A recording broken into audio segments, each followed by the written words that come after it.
Why many marriages are sexless. This video is sponsored by AMG Realtors. Every single day, guys inbox me complaining that their marriage is sexless.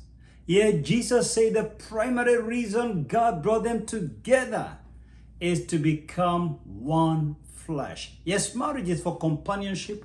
Marriage is also there for support. Marriage is also there to create a conducive environment to raise kids. But the primary objective for marriage is intimacy. Because you're in good company with your siblings and parents. You can support each other with your friends, with your siblings, with your parents. But there is only one thing. You can be intimate only with your partner.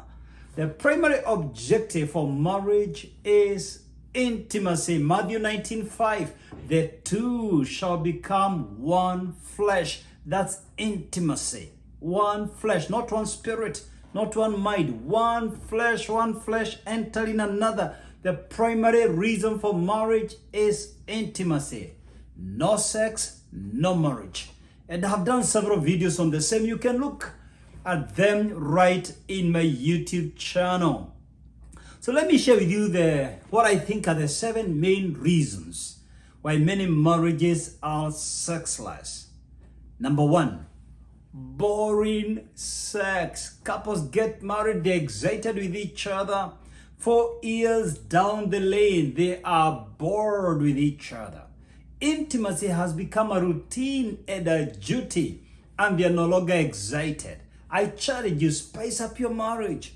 Explore one another, adventure each other, be curious, be erotic, be playful, bring back the fun in your marriage. 7 reasons why many marriages are sexless. Number 2, painful sex. There are people who just gave up on sex because it's not a pleasant experience. It's a painful experience, and this could be because of an infection that needs to be treated, or simply a woman is going through dryness, and dryness can also be caused by infection or by lack of foreplay, lack of adequate foreplay. You know, women take longer to be revved up, much more than men to be more aroused. It takes more time, and you need to enjoy that moment before the moment together. And you know, foreplay in marriage does not start when the lights go out at night. It starts during the daytime. That text with love emojis is part of the foreplay. And if it's not working, try to spice it up with some lubricant. It's okay to use some lubricants than to go through a painful sexual experience. Intimacy is there to be enjoyed, not endured. Number 3, remember this video is sponsored by AMG Realtors, a real estate company based in Kenya with 10 years experience. AMG Realtors sells property across the country in places such as Naivasha, Nakuru, Juja, Kaguda Road, Nanyuki, Isinya, and Malindi. AMG Realtors is inviting you to own a 50 by 100 feet property in Silverbell, Naivasha, starting from $499K with flexible installment options, just 10 minutes away from Naivasha town with stunning views of Mount Loganot.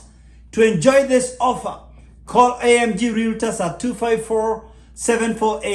254-748-229-941 or visit their website amgrealtors.com. Why marriages are sexless? Number 3, we say number 1, boring sex. Number 2, painful sex. Number 3, lack of communication. A lot of couples never talk about sex. They just do sex. And that's where the problem begins. Because what makes us human, what separates us from the rest in the mammalian kingdom is our ability to communicate our needs and our feelings. We don't just do sex. That's mating. You're not a mating being. You are a human being. You need to be intimate, not mating. So discuss your sex needs. For example, discuss how you're comfortable, the styles, the frequency. If you feel neglected, talk about it. How much do you want it? If you feel your partner is asking you for irrational sex, talk about it. If bad hygiene is putting you off because someone is not brushing their teeth, they're not showering, they're not smelling well, talk about it. The Bible says there is only one reason you can't be intimate with your life partner, and that's mutual consent. 1 Corinthians 7:5. So, if you do not want to engage in sexual intimacy, you must talk and agree. Mutual consent means agree. Mutual consent means if your partner wants and you don't want, you have to want. You have to want. This is secured in scriptures and by law. So intimacy is enhanced by talking. Why so many marriages are sexless? Number 4, being neglected. If your partner reaches out to you so many times and they are turned down far too often, they may be off for life and they may never respond to your moves again, and your marriage may end up being sexless. And a sexless marriage is not a marriage. You are like living with your own sibling.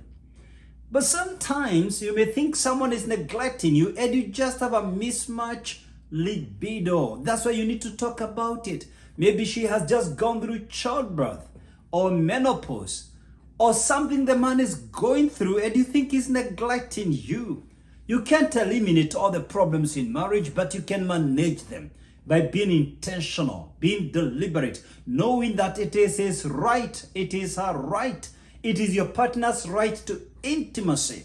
You can't use sex as a weapon against them. You can't use it as a tool to manipulate them. So you got to be intentional and deliberate and address issues as they evolve and as they arise. Why many marriages are sexless? Number 5, infidelity.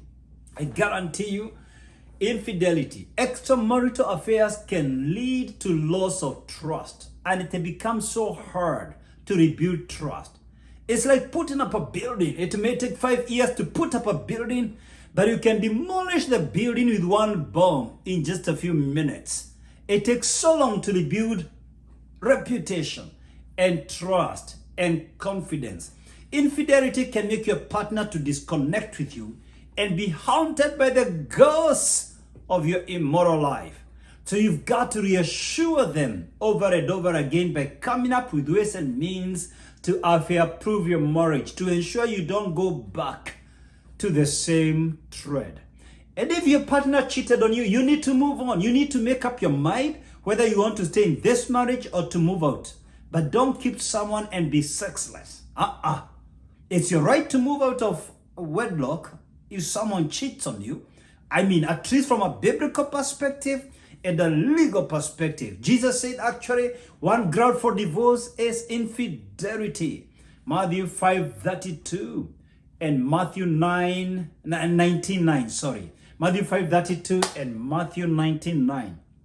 But again, Jesus emphasized forgiveness more than parting ways. It's easier to resolve issues than to dissolve a marriage. So even if someone cheated on you, it's your responsibility to recover and move on, or to leave them and start your life on a fresh page. But don't stay in a marriage punishing each other. You don't deserve to be punished or to punish your partner. Your partner does not deserve to be mistreated by you simply because they messed up once or twice. You've got to make up your mind whether you want to forgive them and work on your marriage or to move out and leave them alone. But don't try to punish each other within marriage. Marriage is there to be enjoyed, not endured. Why should they survive through marriage?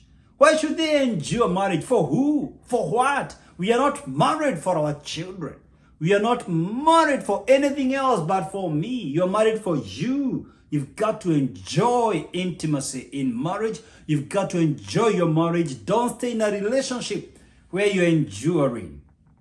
Why many marriages are sexless? Number 6, conflicts in marriage. Constant arguing. You're always fighting each other or abusing each other. Verbal abuse, physical abuse, emotional abuse, sexual abuse, spiritual abuse. You don't allow each other to go to church, to pray, to read the Bible.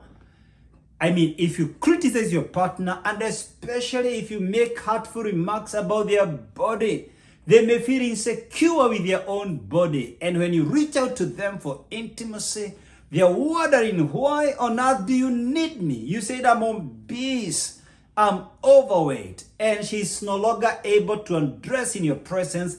He's no longer able to undress in your presence because you injured their self-esteem. So once you start attacking your partners, especially their body, they get insecure and may never again respond to your moves. Why so many marriages are sexless? And I hope this video is helping someone.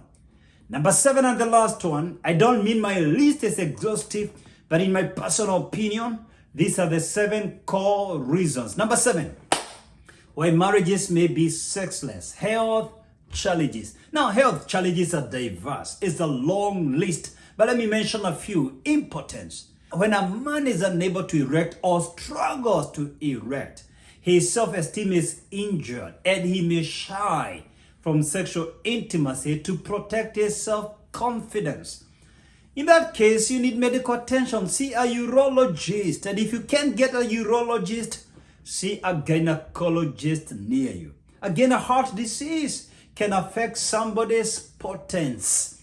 Someone can be impotent just because of the heart. The heart is the one that pumps blood to the reproductive system and all over the body anyway, that warms people up for intimacy.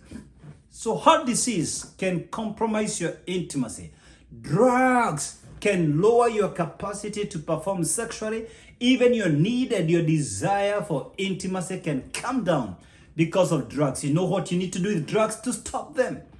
To stop them. Even alcohol can affect your sex life. Mental health destabilizes your systems and it needs medical attention. If you have chronic stress, you've got to address the stress because stress activates cortisol. That hormone will definitely lower your sex drive. And chronic stress can be caused because of lack of money, being abused by your partner. But whatever the case that is causing stress, you've got to address stress for you to enjoy intimacy. I have answered some 60 common questions that people keep asking me in this book. And perhaps some of the questions you have around the subject of sex, I have written them bluntly, candidly, as it is, direct speech. You can get this book in Amazon.com. And for your marriage, I have a marriage gift for you. This book will deliver results for your marriage. It's called Marriage Works. Tagline: the 3 secrets of my marriage with Mercy. I have been open about my personal experience with Mercy in our love life, in our communication, leadership in marriage, money in marriage. This book is powerful. I hope this video blessed you. Please give me a comment. Let me know your thoughts concerning what I have shared with you in this video. And if this video blessed you, please share it with other families, with other couples. Be a channel of blessings to others. And kindly subscribe to my YouTube channel. That's the only way you can support me to continue delivering quality content. Please, if you have not subscribed to my YouTube channel, please do so right now. And remember to ring the bell to get notified whenever I upload new videos. I upload new videos every week. You don't want to miss out on my latest videos. Thank you very much, and the Lord bless your marriage. Shalom.